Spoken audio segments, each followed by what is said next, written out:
0645 UTC. Nothing lay beyond the elevator but for the circular rooms surrounding the shafts and a single hallway heading back towards the back of the ship. Like the fourth floor, this floor was shorter than the first floor at 8 feet tall. I reached a hand up and brushed it against the ceiling. The hallway ended in 3 doorways. Straight ahead was what I hoped was security. The 2 to either side would grant entrance to the back of the bridge, which formed a U shape around the elevator ducts and hallway. "See any ducts?" I asked. "Yeah." She stopped and pointed straight up. "You first." With a lower ceiling and the practice that we'd had on the previous grate, we got into this one more easily and more quietly than the one before. I took point in the ducting as we worked our way backwards and wound our way around until we could get a clear view of the security room. Looking in, I realized that I had made a major mistake. The room was relatively small, yes, but the operative word was relatively. It was still a decent enough size to have a kren'tavun sitting cushion raised up in the middle of it and with additional stations situated all around. The entire room had a clear view out of a window and various other readings along the edges of the window, including a graphic of the ship and a map of the Earth-Moon system with a dot at roughly the L1 point between them. The alien sitting at the central cushion was flanked by 2 guards holding much larger guns than what we'd seen previously. As I looked on, I heard a voice coming out of a speaker at its side. It cocked its head and, well, the equivalent would have been a cruel smile. The captain, for that's all it could possibly have been, turned his view away from what I now realized was somehow the forward viewpoint, and locked eyes with me, or at least the grating I was behind. "Busted," I sub-vocalized. I started to scramble further forward. "Cover your ears." What? I heard multiple deafening shots behind me. Startled, I turned back around to see if stuff was alright, and there she was, climbing out of the ductwork. "What are you doing?" "Surrender," I heard her say. I peeked back out of what was left of the grate to see her holding the gun out in her right hand and using her left hand to signal roll over. I stared slack-jawed at the 3 charred corpses in the center of the room. "You just shot them?" I asked, climbing out and keeping my gun on the other aliens. "Yeah, didn't think they'd expect it. Can I have your other gun? This one's almost empty." "Good going," I said, and clipped my spare for her. The aliens in the room were rolling over onto their backs. "I give it 5 seconds until this place is swarming with security," Steph said. I shot the door controls. "I give it 20. Quick, help me figure out the guns." The elite guards had large weapons that enclosed almost the entire forelimb. It was worn like a sleeve and still fired from the foot-on-ground position, making it impossible to turn in our hands like we had the pistol analogs. As Steph covered the door, I tried one on. It was uncomfortable, but I could manage it, and I held my arm against my chest as though I was saluting with my fist over my heart. The gun was pointed in generally the right direction, and I had some articulation in the wrist, but I still couldn't aim down it. "Think it'll work?" Steph asked. The door started to edge open. "I hope so. Spray and pray. Don't know if I can actually aim." "Do your best." The door slid open a tiny fraction. The 2 of us scrambled for cover behind a couple of control consoles on opposite sides of the room, where some of the bridge crew were still lying on their backs. The door opened the rest of the way, and a line of 4 kren'tavun stood at the doorway, ready to shoot at anything bipedal. They slowly entered the room, and another line came in behind them. It looked like there was a third out in the hallway. I looked at Steph. She held up 3 fingers and counted down. Steph, with a pistol, was able to stick a hand out and fire. I had to bring my whole torso into view to fire, but fortunately the rate of fire was high enough to compensate. The first line was cut down in short order. The aliens in the second line scrambled for cover, and the third line, this one with 5 aliens in it, including what might have been their commanding officer, stayed out in the hallway, hugging the edges of the door.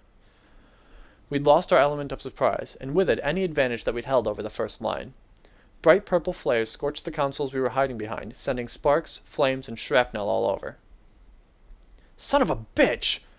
I spread a look over at Steph, where one of the aliens had grabbed her gun hand in its mouth. She kicked at it and grabbed for the gun with the other hand, then shot it, point blank, making a red, bloody mess of things.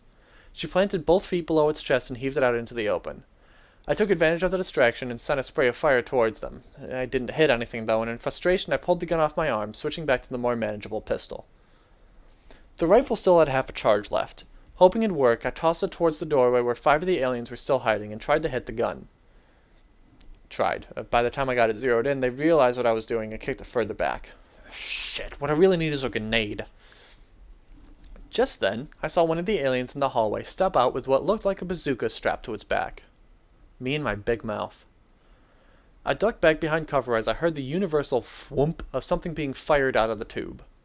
I watched as a dull green sphere bounced off the floor and under the nearest kren'tavun, who was now on all sixes and was stalking towards me. I'm glad, though disgusted, to say that after the explosion, only a few small portions of him made it to me. I heard another thwomp. This time I looked out around the corner to see it coming right for me, and praying that the fuse was long enough, I caught it and heaved it back towards them. I don't think that throwing something was a behavior that they were properly prepared to see in an enemy. They stood and just watched it sail back to them and explode as it reached the threshold of the door. With their captain and more of the guards taken out, the few leftover guards were hesitant to keep shooting. I took advantage of the lull and shouted around the corner, "Surrender!" I heard one of them shouting back to me, either in defiance or confusion. Taking a deep breath, I hobbled, crouching and stiffening up my injured leg, out and signaled for them to roll over while keeping my gun on them with my other hand. "Surrender!" "No," I heard. I looked up and saw the guard captain climbing unsteadily to his feet, growling at me. "No give up, we die you." So I shot him. He got a return shot off, but fortunately its aim continued to be terrible. You know, we have the expression shooting from the hip. Our ranged weapons are meant to be sighted down. The kren'tavun never developed that, and they always end up firing from ground level. I really think that's the only reason that we'd made it so far with only a few injuries, one of which hadn't even been from a gun. Right, Steph, her hand. "How you doing?" I asked as I stared down the rest of the aliens. They obligingly let go of their weapons and slid them over to me, then rolled over. "My fucking hand hurts. How do you think I'm doing?" "There's a medkit on the wall back there. We'll grab it on the way out." "Okay."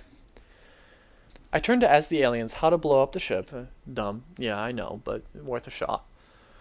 When I heard a whistling noise. I looked back at the viewport, where the guard captain's shot had missed me. There was a very visible crack. "Steph?" "Yeah?" "I'm going to destroy some consoles, then blow out the window. We should maybe be in the hallway when that happens. You think?"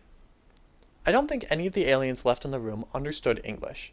Still, they caught on to my intent pretty fast. They flipped back over to their feet and scrambled out the door, Steph close behind. I did as promised, lighting up the bridge in a gratifying show of flares and sparks, then got next to the door and shot out the window. The wind started to pick up. Steph hit the pressure plate on the door. It didn't close. I tried the two doors to what was probably the security station / armory / barracks / other bad stuff, but they were both locked down. Steph tucked her gun under her right arm and worked on the exposed circuits next to the door with her left, bracing herself in the corner, trying to undo what the guards had done to get in. "Boater, red or blue?" Both. Okay." She yanked hard on an assembly of wires, and an indicator light inside went green. The air was starting to get thin. I looked up at the air duct we'd climbed through and saw that a shield had covered that too when the decompression started. Steph reached in and grabbed more wires, wincing against the sparks coming out, and pulled hard. The whole box lit up green, and the bridge doors slammed shut. We recovered with laboring breaths until the shields over the air ducts retracted, getting us back to a somewhat normal air pressure. The release of air out the viewport had been strong enough to be windy, but not enough to slide the bodies across the floor that were out here from the firefight. I grabbed the guard captain's body. "I think we got what we need. Let's go."